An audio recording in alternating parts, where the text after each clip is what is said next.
Phoenix Systems, patented tools for the perfect brake job. Hi, I'm John Petty from Phoenix Systems. We're the pioneers in brake fluid copper testing. When your brake fluid reaches 200 parts per million, it's time to change it. One common question we hear is, I flushed the brake system, did an after test, and it still shows copper in the brake fluid. Why? Well, the simple answer is you still have copper in the system. You need a better brake fluid flush technique. We found the nastiest brake fluid we could find, thanks Ben, and we're going to show you with common brake service tools one method to properly flush a brake system and get that copper out. We're going to show you the brake fluid copper test on this vehicle. It's very simple. Just dip the strip in for a second and you can see it's already turning purple. We'll let that strip sit for a little more than a minute. And you can see this brake fluid needs to be flushed. We're right in between 200 and 300 parts per million copper. We had to replace our bleeder screws. We also want to coat them with Phoenix Systems special thread sealant. This prevents any leakage of air or fluid out of the bleed screw threads during the variety of bleeding techniques. All right, we've got our tool all set up here and ready for pressure flushing. We've got the right rear bleeder screw open. We've got the capture assembly set up to that. So fluid is going to flow through the brake system and out that right rear wheel.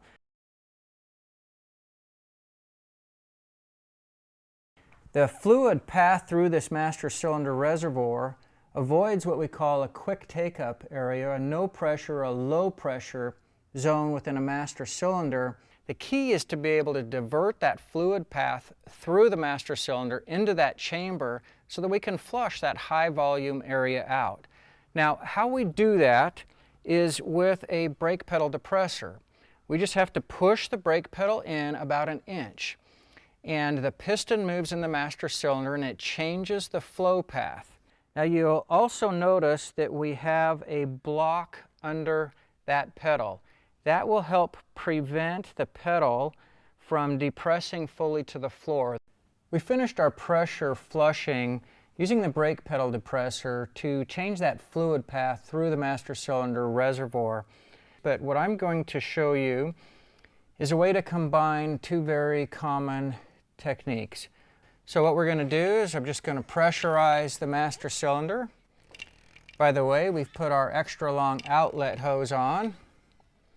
And while I've got that pressure on, I am just going to depress the brake pedal.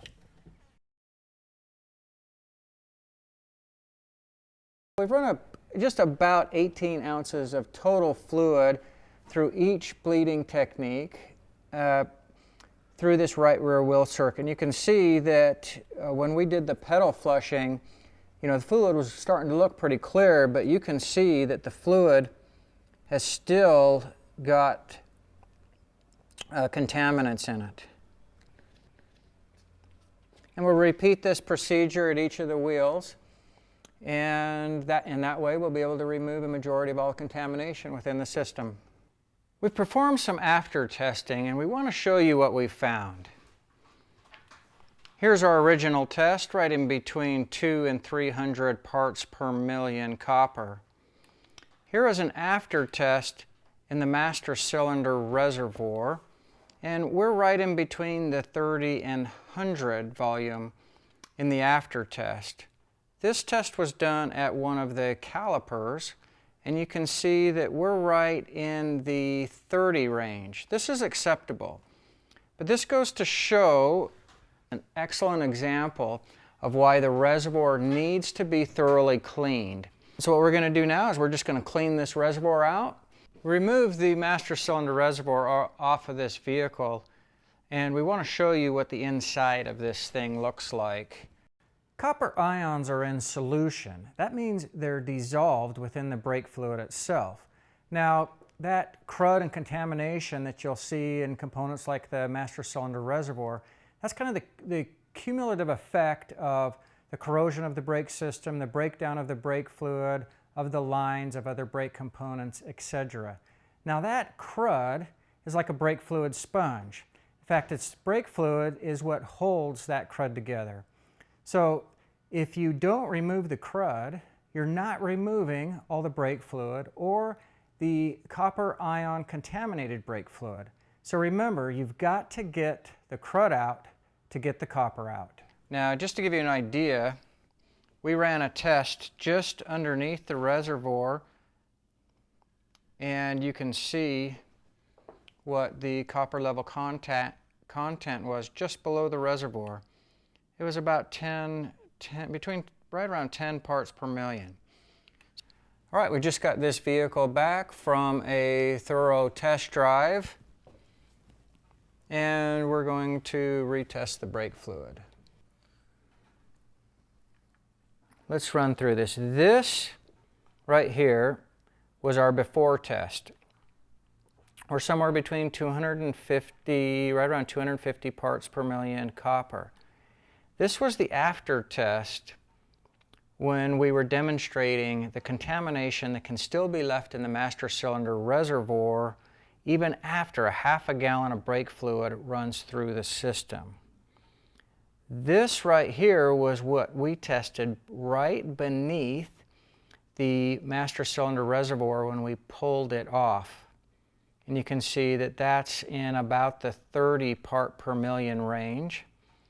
This was what we tested at the wheels. And that too that's somewhere between the 10 and 30 range. This right here was our after test after driving the vehicle and pulsating the brakes and getting some fluid circulation. And this was a test immediately after cleaning out the reservoir. This is an unfair test right here because the fluid didn't have any time to circulate.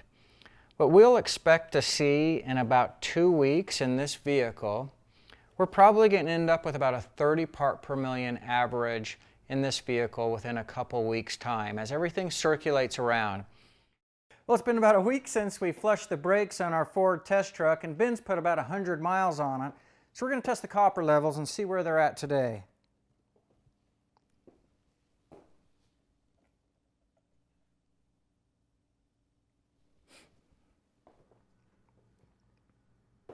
Now I realize most of you won't see a vehicle within 1 to 2 weeks after you service it. This will give us a really good idea of the effectiveness of our brake flush procedure.